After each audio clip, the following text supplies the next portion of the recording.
جو مساوات کا درس ہے نا جماعت میں، جنہوں نے دیگر مذاہب کے بارے میں معلومات کی ہے، میں مذہبوں کا نام نہیں لیتا، کئی مذہب ایسے ہیں جن میں الگ الگ قوموں کے الگ الگ عبادت کے ٹائمنگز ہیں، کیونکہ قوم الگ ہے، سٹائل الگ ہے، ان کی کاسٹ الگ ہے. میں کئی چیزیں نہیں بول پا رہا لیکن آپ اشارہ سمجھ رہے ہوں گے. مگر جماعت کے اندر ایک ہی صف میں کھڑے ہو گئے محمود و ایاز.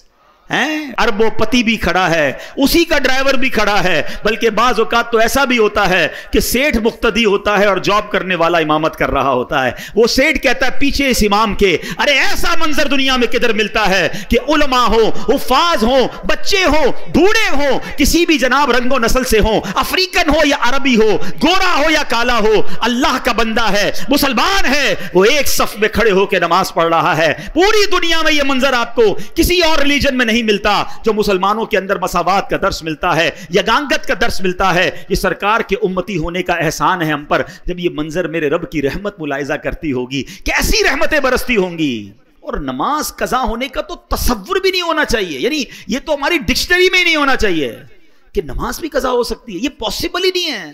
آپ اگر چاہیں گے نا نماز پڑھنا، راستے خود نکلیں گے. آپ ٹرین میں بھی پڑھ لو گے، آپ جہاز میں بھی پڑھ لو گے. آپ بس اگر چاہتے ہیں، کھانا بھی تو کھا ہی لیتے ہیں نا.